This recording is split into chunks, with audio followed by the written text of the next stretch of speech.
Na condição de filhos de Deus ou de espíritos eternos, encontramo-nos a realizar toda uma caminhada interna que se vai realizando no exterior pela relação que estabelecemos com o mesmo. E certamente que nesta longa caminhada nós temos a acompanhar-nos a imanência de Deus, a sua transcendência também para nós, e de uma forma mais próxima para nós, no sentido de ser algo, vamos dizer, mais palpável. Temos Jesus, na condição de mestre e de senhor, ele que é o espírito do amor, ele que foi a voz de Deus para nos fazer ouvir a todos nós aqui na Terra. E Jesus, naturalmente, esteve conosco para nos ajudar a acordar para a vida maior. Ele trouxe consigo a espada da revolução interior, da luta sem sangue, mas onde cada um de nós é chamado a realizar todo um trabalho de renovação, na medida em que a lei do progresso, sendo imperativa nas nossas existências, assim exige um maior desenvolvimento.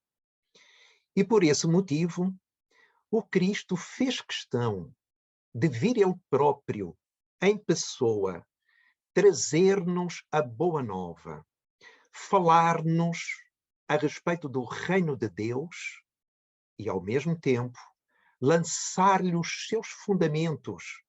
Fundamentos esses, ou alicerces, que só podem existir no coração ou na consciência. Então Jesus, sabendo melhor do que ninguém, como governador espiritual do planeta, aquilo que eram as nossas reais necessidades da época, mais ainda do que isso, aquelas que viriam a ser as nossas reais necessidades nos séculos vindouros, então Jesus tem um comportamento para conosco, além das suas mensagens que vai veiculando, que vai divulgando por todos aqueles que quiseram ouvi-las na sua época.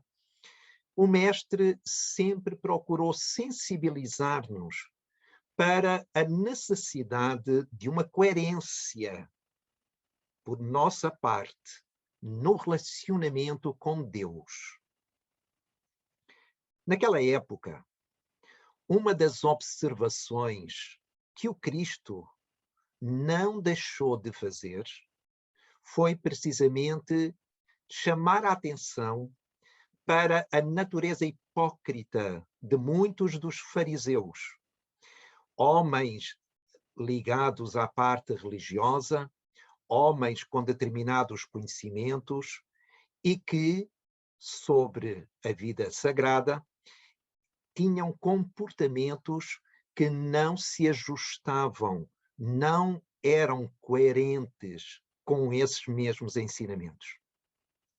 Então, naquela época, o que Jesus encontrou foi homens que, de uma maneira geral, seguiam e observavam, cumpriam determinados rituais, tinham determinados comportamentos para atender a regras estabelecidas, como, por exemplo, a de lavar as mãos antes de comer e de não trabalhar ao sábado.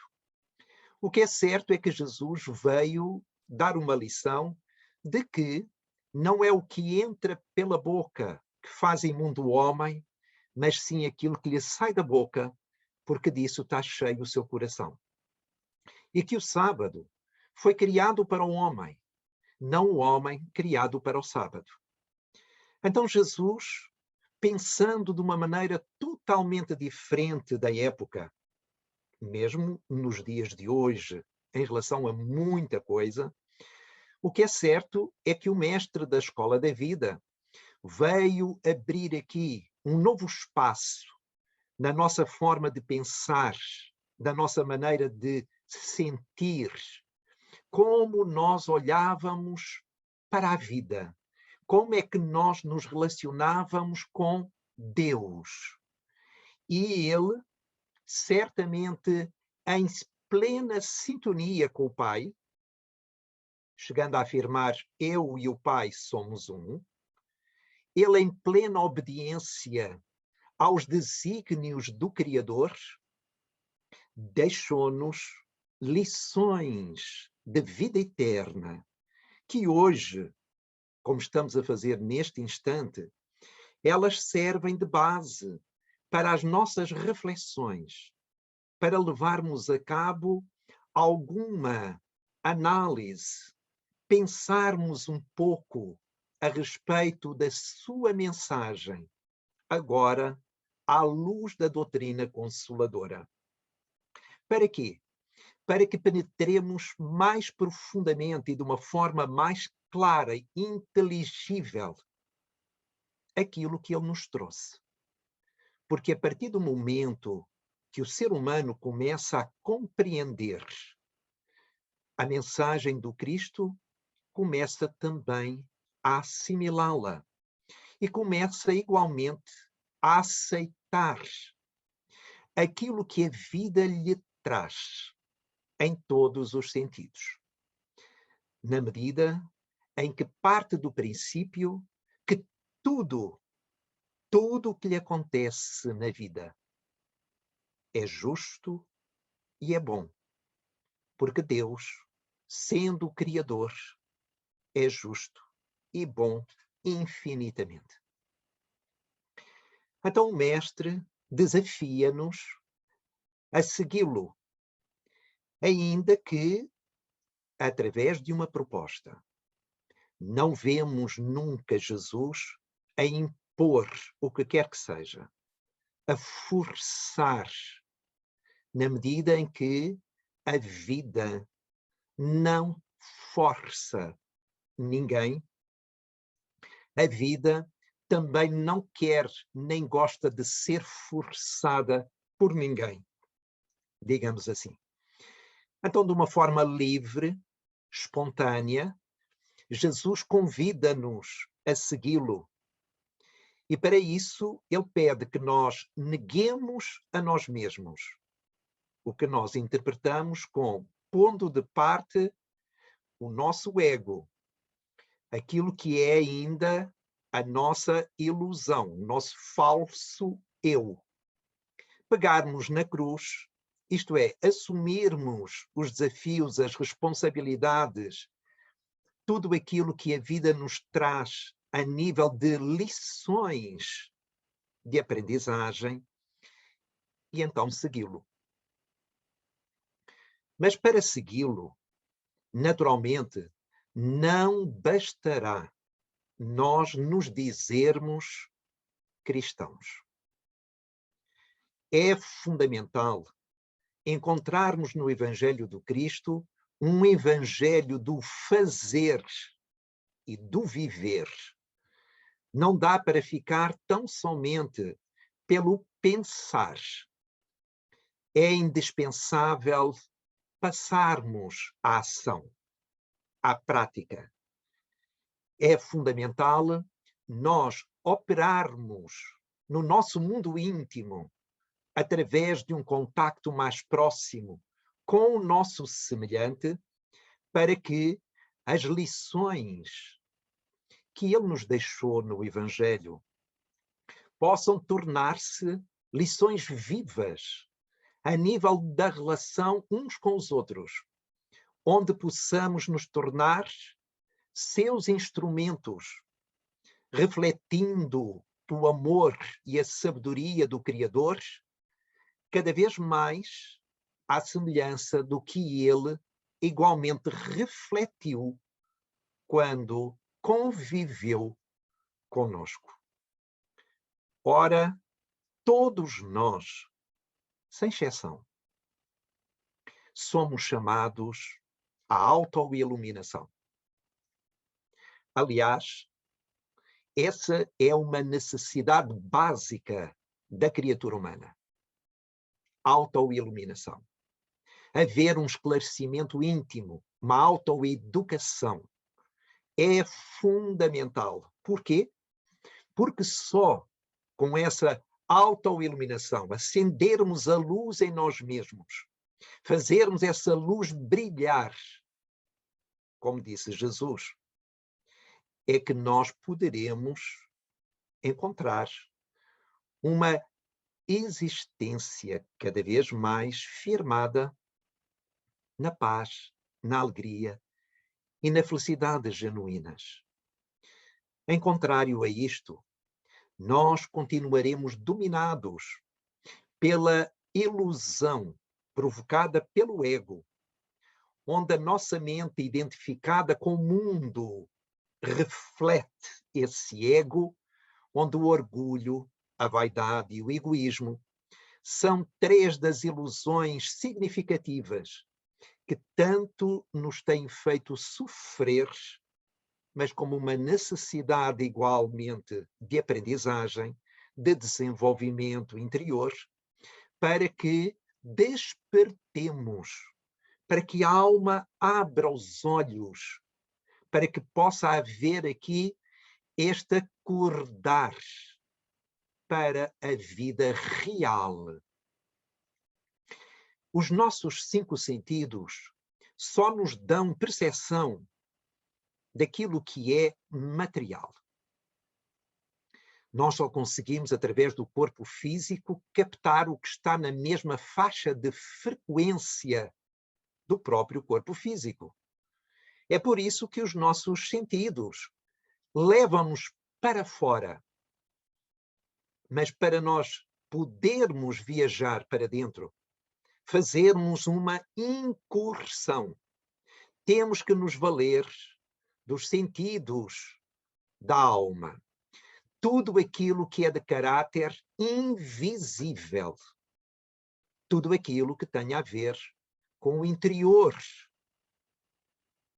E por isso é que todos nós, ao sermos desafiados, convocados, convidados para fazermos parte de um banquete de luz da espiritualidade superior, para a qual todos nós estamos a caminhar, necessitamos de fazer esta autoiluminação. E para a sua realização, nós necessitamos aqui algo mais do que tão somente uma cabeça que brilha. A chama da cabeça só pode derramar a luz da felicidade com o óleo do coração. A frase não é nossa, é do Espírito Emmanuel. E, de facto, só quando aliarmos o nosso forma de pensar com o nosso sentir, então aí sim, nós estaremos em coerência interna entre o que pensamos e o que sentimos, e depois a maneira como agimos.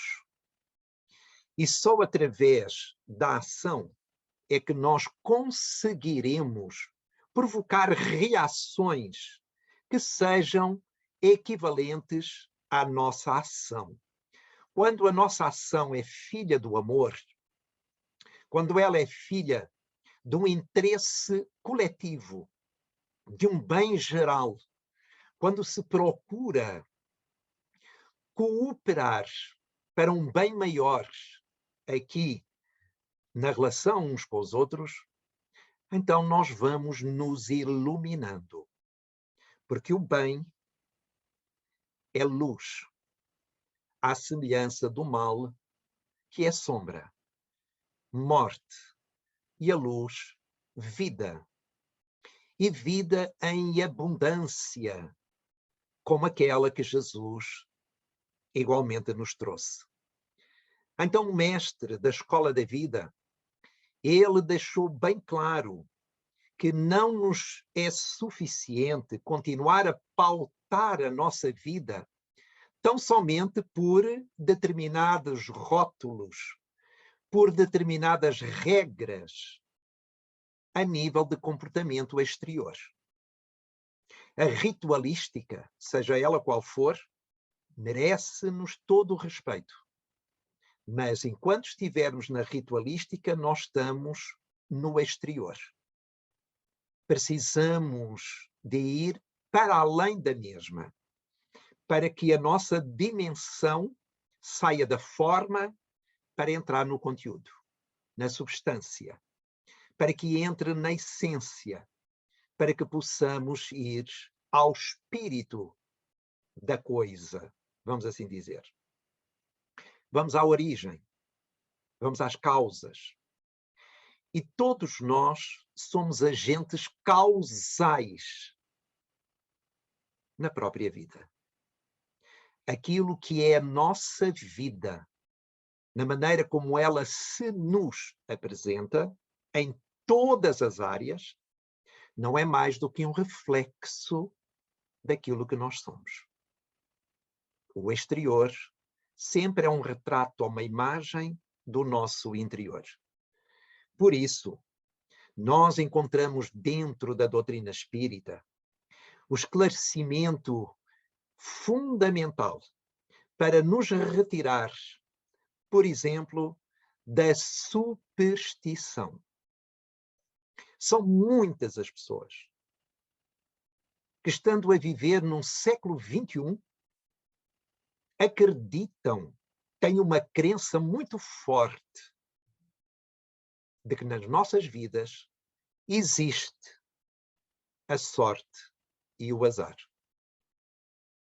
Sorte, quando algo vem ao nosso encontro e nos faz sentir bem. Azar, quando algo é contra nós e nos faz sentir mal. Mas tudo isto não passa, não é mais do que o resultado de uma teoria da ignorância.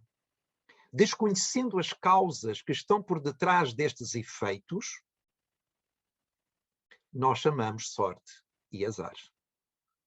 Como podermos classificar as coisas tão graves, grave aqui no sentido de importância na nossa vida, principalmente para aqueles, como é óbvio, que acreditamos na existência de um ser superior, que, de acordo com os espíritos Allan Kardec, é a causa primária ou primeira de todas as coisas e a inteligência suprema do universo. Não faz sentido. Por isso, é bom que, aos poucos, nós comecemos a assimilar os ensinamentos do Cristo, agora para nós mais explicados, como que traduzidos pela doutrina consoladora, para que melhor nós penetremos na sua essência, vamos dizer assim, quase como no seu mistério, e possamos retirar de lá os elementos verdadeiros para nós podermos, então, dar sentido à nossa vida. Para que nós possamos chamar cada vez mais os acontecimentos pelos seus nomes. E a partir daqui, as coisas comecem a se estruturarem dentro de nós. E com essa estrutura, nós consigamos ter maior capacidade de operar na própria vida. Ora, se todos nós fomos chamados para esse banquete divino, porém, nós só poderemos um dia participar do mesmo quando estivermos com a veste nupcial, como diz Jesus, e podermos assim sermos recebidos nessa reunião. Essa veste nupcial não é mais do que uma metáfora para representar o nosso perispírito, o corpo espiritual do espírito. E que, na razão direta em que nós nos espiritualizamos, esse corpo espiritual, ou perispírito, vai se tornando mais subtil, mais diáfano, vai se tornando, no fundo, mais luminoso. E então aí, quando o nosso perispírito estiver iluminado, nós teremos condições para fazermos parte do grupo de convidados, de todos aqueles que foram escolhidos, de todos aqueles que foram convidados, aliás, e que foram também escolhidos. Claro que muitos são os chamados ou convidados e poucos são os escolhidos. E faz sentido que assim seja, porque quando olhamos para nós mesmos, vamos perceber até que ponto é que nós estamos a fazer aqui um trabalho, um esforço maior no nosso processo de renovação. Todos aqueles que investem no seu principal ativo, todos aqueles que transformam-se a si próprios no melhor negócio a realizar na sua vida, esses não têm como não obter o respectivo lucro. Isto falando agora de uma forma empresarial. Mas é uma realidade. Nós temos aqui dentro o nosso melhor ativo, que é o sermos filhos de Deus. Trazemos um potencial divino. Deus está aqui conosco.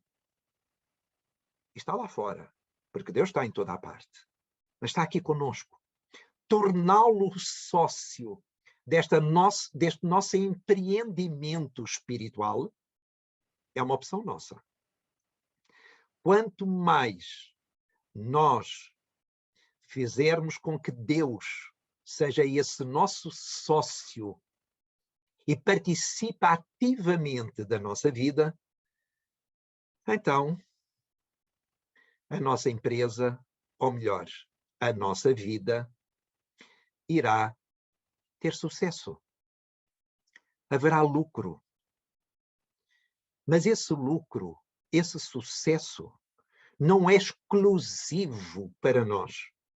Porque à medida que nós vamos realizando essa autoiluminação, nós vamos contribuindo para ajudar os nossos irmãos que possam ainda caminhar mais sob o jugo da sombra, ou seja, da ignorância, da inconsciência.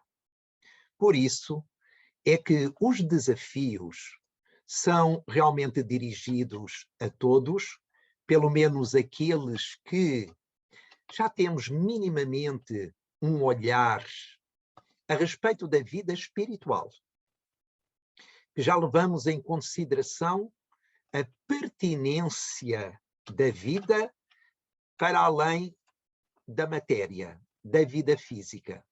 Quando começamos já a transcender aquilo que é os 5 sentidos, e em vez da nossa pentasensorialidade, nós nos tornamos, de uma forma objetiva, multissensoriais.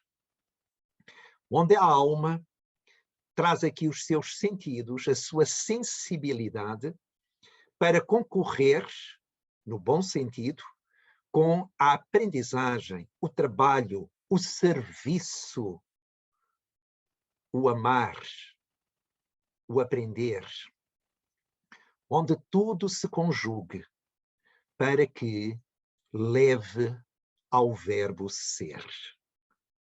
Quanto mais nós somos nós mesmos, no sentido de realidade espiritual, quanto mais nós nos aproximamos da nossa essência, é claro que mais nós estamos em sintonia, em consonância com as leis de Deus que regem e vigem na nossa vida e nos nossos destinos. Isto é importante porquê? Porque se as leis naturais sempre estão a vibrar e estão a manifestar-se num propósito superior, no propósito do bem, então, quanto mais nós caminharmos nessa direção, quanto mais procurarmos internalizar a mensagem do Cristo e procurarmos vivenciá-la, então tudo se tornará muito diferente para melhor. Não chega a continuarmos a bater com a mão no peito, como se costumava dizer. Não chega a dizer-se que é cristão ou espírita. Não chega, portanto, pronunciar um determinado número de palavras a respeito da vida do Cristo, porque uma coisa são as palavras, outra coisa é a realidade. Uma coisa é o signo, outra coisa é o seu significado. Quando eu digo a palavra porta, eu não estou ali naquele momento com a porta objetiva, concreta. Eu estou com o signo, com a palavra, que é o signo da porta em si, objetiva. Então, quando eu digo Cristo, Jesus, eu estou com o signo, estou com a palavra, mas preciso dar toda a importância, todo o valor ao significado. E para isso tenho que passar a ação, tenho que operar no trabalho e no serviço ao próximo, onde é fraternidade, onde há aqui toda uma cooperação, uma solidariedade, não é? Junto do outro, e não ficar tão somente pela parte teórica, abstrata, não é? Do próprio signo. Então é isso que Jesus, pelo menos no nosso entendimento, nos pede que nós façamos, não é? Não é suficiente ficarmos tão somente pela superficialidade. Nós temos que aprofundar. E para haver este aprofundamento, este só poderá concretizar-se na medida em que nós passarmos a esforçar-nos diariamente no processo de renovação, na certeza de que este processo de renovação, e é um processo porque não é para fazer tudo de uma vez só, porque nos é impossível, a natureza não dá saltos, mas à medida que nós vamos avançando, vamos caminhando interiormente, nós certamente que iremos nos transformando. Haverá uma transmutação. E à medida que vamos pondo de parte os interesses do ego, ou por outras palavras, os interesses do mundo, e passamos a atender aos interesses da vida maior, aos interesses do Cristo, aos interesses de Deus, então as coisas mudam, inevitavelmente. Passamos a valorizar, a atender àquilo que é real e não continuarmos presos à ilusão. Como diz o Espírito Emmanuel também, tudo que os olhos da carne veem ou está morto ou vai morrer. A casa onde nós habitamos presentemente, que faz parte de um prédio ou de uma moradia, um dia deixará de existir. É isso que Emmanuel quer dizer. O nosso corpo físico, um dia, não existirá mais. Então, tudo aquilo que os nossos olhos veem, que são os olhos da carne, ou está morto, ou vai morrer. Só os olhos da alma, só a visão interior é capaz de poder ir para além das formas, ir para além daquilo que é visível e, por isso, ao irmos para além, nós penetramos noutra camada da realidade.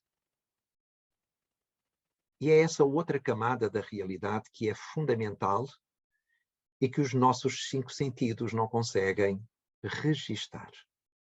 Mas a alma capta. Veja-se a questão da mediunidade, esta faculdade natural da própria alma, que nos permite registar o invisível, chegar ao ponto até de o poder materializar, no caso da mediunidade de fenómenos de efeitos físicos. Mas o que é certo é que é sempre a alma que tem os recursos capazes de poderem provocar esse tipo de fenómenos. Poder-se ver um espírito, ouvi-lo, senti-lo, é a alma. Então é neste sentido que, igualmente, nós temos que caminhar para que a realidade do próprio ser imortal que nós somos possa ser cada vez mais atendida às ânsias que vêm de dentro para fora do espírito que, na condição de filho de Deus, vai procurando o Pai, o Criador, para poder se aproximar cada vez mais dele. Assim, à semelhança da própria planta que busca a luz do sol, e nós, de alguma forma, mimetizando-a, acabamos por ser atraídos pelo amor infinito do Criador. E que Jesus, tendo personificado de uma forma tão clara para nós, igualmente nos atrai amorosamente. E nós, à medida que vamos despertando interiormente, através de uma tomada progressiva de consciência de nós próprios, nós então passamos a tornar-nos verdadeiramente cristãos, que não é mais nem menos do que estar no mundo com o mundo e não pertencer ao mundo. Podermos estabelecer um contacto com o nosso semelhante dentro da lei da interdependência e, ao mesmo tempo, também do princípio da cooperação, para podermos acrescentar algo mais ao próprio mundo, através da nossa criatividade, do nosso trabalho, do nosso serviço, através, enfim, de todos os recursos do que o espírito é portador, e materializarmos na Terra aquilo que é invisível. Tornarmos visível aquilo que não é visível. Em que o amor, não sendo visível, é passível de se materializar nas ações do bem, no auxílio ao outro, promovendo a vida e, dessa maneira, acrescentando algo mais à mesma. E todos nós fomos criados para essa finalidade. Todos temos e cumprimos, consciente ou inconscientemente, uma função no próprio universo. Neste caso, enquanto nos demoramos aqui, neste educandário de almas, que é o planeta Terra. O que é certo é que cada qual, sendo portador dos atributos divinos, nós aqui nos encontramos para tornarmos realidade a vontade do Criador e sermos, assim, no ato, aquilo que nós já somos em natureza, em essência. E por isso nós precisamos investir em nós mesmos. Precisamos olhar para nós e certamente considerarmos a pertinência de atender àquilo que são os nossos anseios naturais. Buscarmos o alimento da alma, como este que estamos a fazer agora, através da palavra do Evangelho. Porque, como disse o Cristo, nem só de pão vive o homem. Então nós vemos que tudo o que tem a ver com o ser espiritual só pode ser atendido com coisas de natureza espiritual. Da mesma maneira que as coisas do mundo, que são de caráter material, só podem ser resolvidas também através da própria matéria.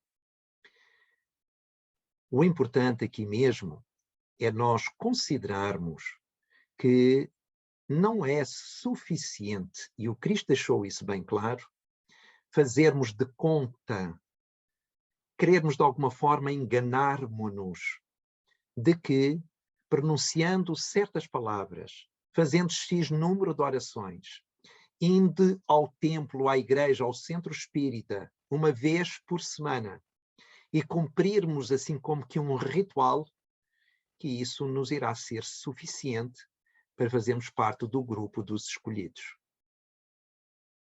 Não, não é suficiente de todo.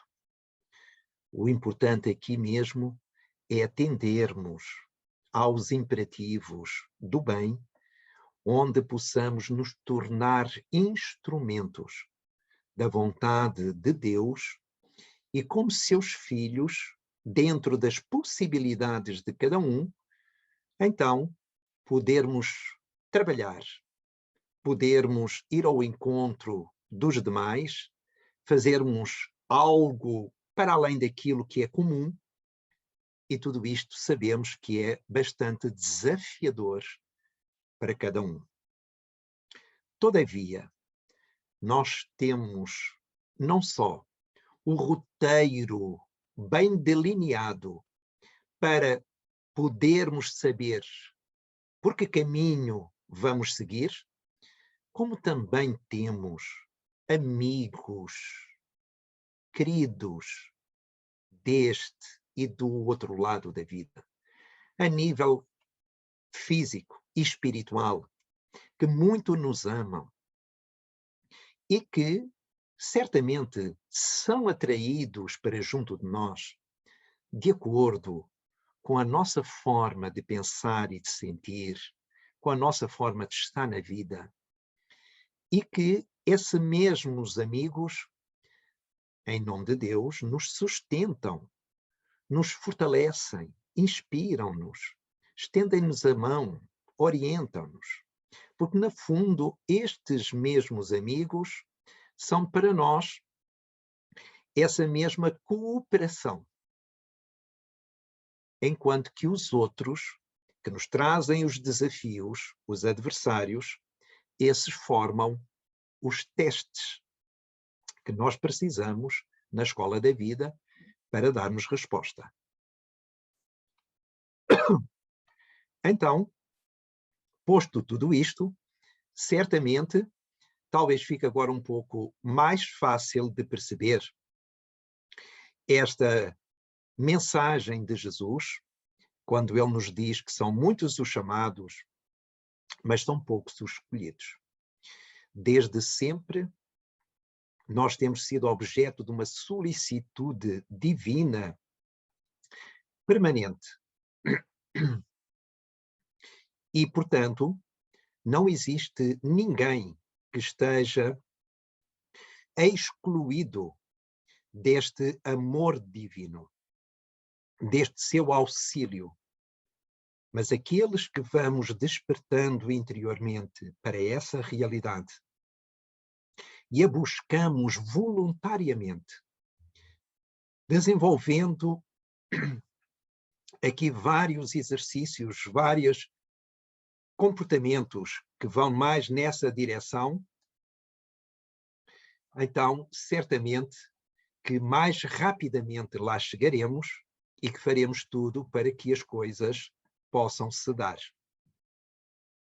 Ora, então é nesse sentido que aqueles que já ouviram falar do Cristo, já tiveram notícias sobre a sua presença entre nós, que conhecem principalmente o seu Evangelho, os seus ensinamentos, aqueles, por exemplo, que estamos dentro do movimento espírita cristão, temos aqui uma responsabilidade acrescida, na medida em que agora estamos mais próximos daquilo que é a realidade a nível da boa nova e do que é que nos cabe realizar.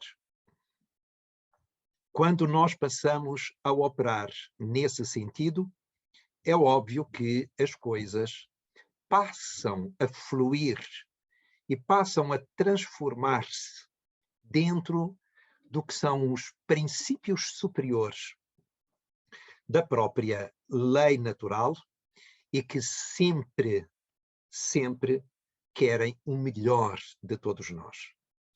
Mas o melhor de todos nós, e nomeadamente a nossa paz, a nossa felicidade, só podem ser conquistadas através de todo um trabalho, de um esforço, de um investimento, de um compromisso da nossa parte. Temos que fazer o que nos cabe fazer e que ninguém, nem Deus, irá fazer por nós. Deus já fez a parte dele ao criar-nos e continua a fazer a parte dele e continuará ao dar-nos todo o tipo de assistência, recursos, condições, como por exemplo a nossa inteligência, o nosso livre-arbítrio, e que valendo-nos destas duas faculdades, nós possamos, então, empreender este trabalho de autoeducação, de autoiluminação, para a qual nós fomos criados, e então, em altura apropriada, quando o nosso corpo espiritual estiver assim reluzente, nós estaremos devidamente vestidos para podermos adentrar esse banquete do Espírito que está guardado para todos nós. Que o Mestre continue a ser a nossa fonte de inspiração maior e que nós nos permitamos acolher-lhe a divina mensagem, que qual semente possa encontrar no nosso coração e na nossa mente as condições adequadas para a sua germinação, para que amanhã todos nós possamos nos tornar espíritos bem-aventurados, felizes, tal qual Deus para isso nos criou. Muita paz.